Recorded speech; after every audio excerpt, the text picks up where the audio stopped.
जरांगे पाटलांना 29 ऑगस्टला सूचना दिल्या होत्या की मी मराठे घेऊन मुंबईत दाखल होणार.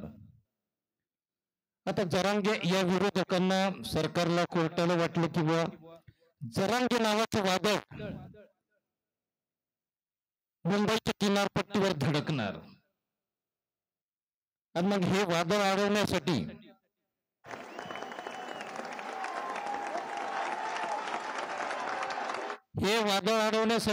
सरकार, कोर्ट आणि विरोधक यांनी आटोकाट प्रयत्न केले.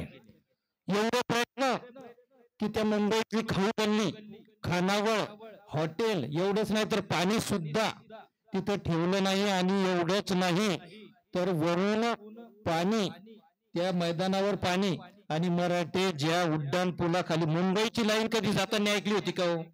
पण ज्या उड्डाण पुलाखाली मराठे झोपले, त्या उड्डाण पुलाखालचे लाईट, त्या भागातले लाईट पण या गव्हर्नमेंटनं, या सरकारनं बंद केले होते, ते आदेश दिले होते. तरी सुद्धा आणि कोर्टानं एका दिवसाची परवानगी देऊन फक्त 5,000 मराठे तुम्ही आणा म्हणून सांगितलं होतं. पण जरांगे एक दिवसाची अपील करत राहिले आणि आपल्या चातुर्याने ती एक दिवसाची परवानगी मिळवत राहिले.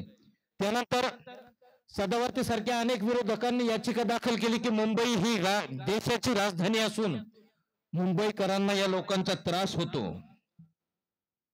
पण तरी मराठे हरले नाही, थांबले नाही, खचले नाही. तिथं खानावळ नसल्यामुळं, हॉटेल नसल्यामुळं इकडून एवढ्या शिदुऱ्या गेल्या की तिथं आंदोलन संपल्यानंतर 10 ट्रक पाण्याच्या बिस्लऱ्याचे गंज तिथं पडलेले होते.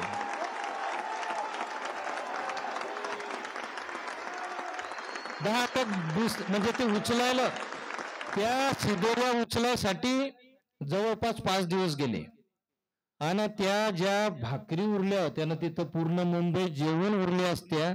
पण त्या समुद्रातल्या माश्या एवढ्या खुश झाल्या की म्हणत, मराठी बांधव पुन्हा जर काही असलं तर कमी गिमी पडलं तर पुन्हा या.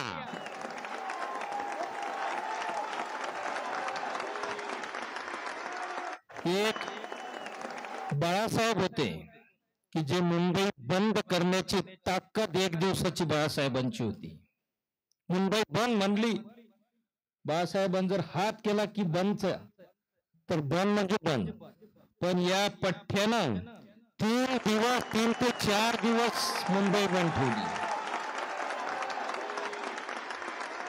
सरकारनं पोलिसांना सक्त आदेश दिले की गाड्या अडवा, फक्त शिदुरीच्या गाड्या अडवा येऊ द्या आणि बाकी गाड्या अडवा, वापस लावा, परत करा. मग पोलिसांनी आता ते बिचाऱ्याला आदेशाचं पालन करणं होतं. गाडी थांबवून 10,000 हजार रुपयाचं चलावून पोलिसांनी फाडलं. तरी मराठे खचले नाही. ते डायरेक्ट गाडीतून उतरले की साहेब ही गाडी आणि कुठं लावायची ते बघून घ्या. तरी मराठी हारले नाही.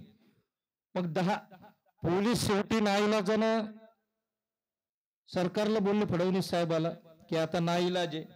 त्यानंतर मराठ्याच्या आमदाराला फोन केले.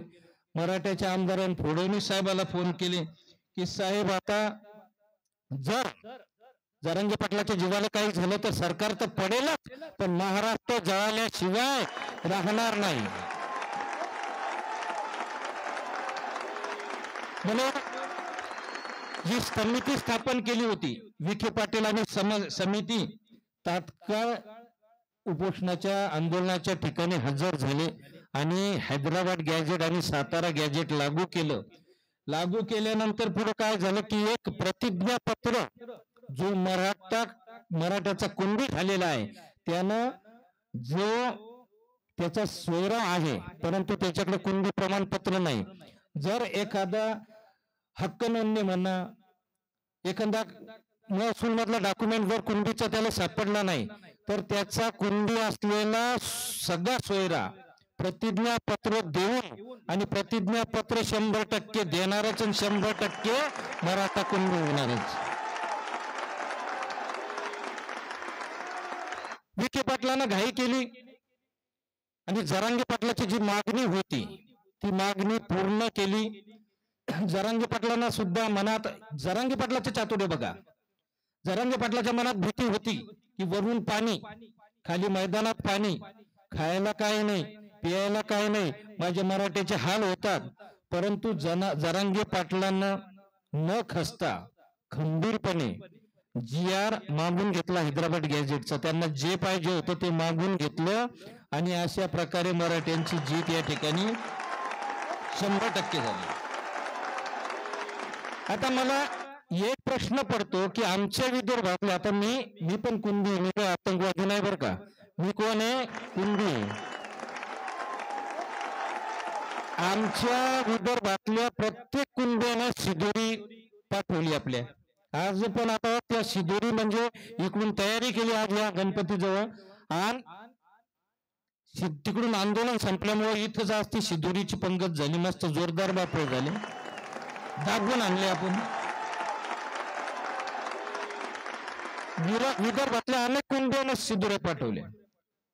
आणि जरांगे पाटलाची अतिशय हुशारी मला कळली नाही की त्यांनी आंदोलन संपल्या संभाजीनगरमध्ये ट्रीटमेंट घेतली, तिथं एक क्षणही न थांबता. याला म्हणतात छत्रपतीची कावा. म्हणजे जरांगे पाटलाकडून शिकून घ्यावा, जरांगे पाटलाकडून शिकून घ्यावा. धन्यवाद.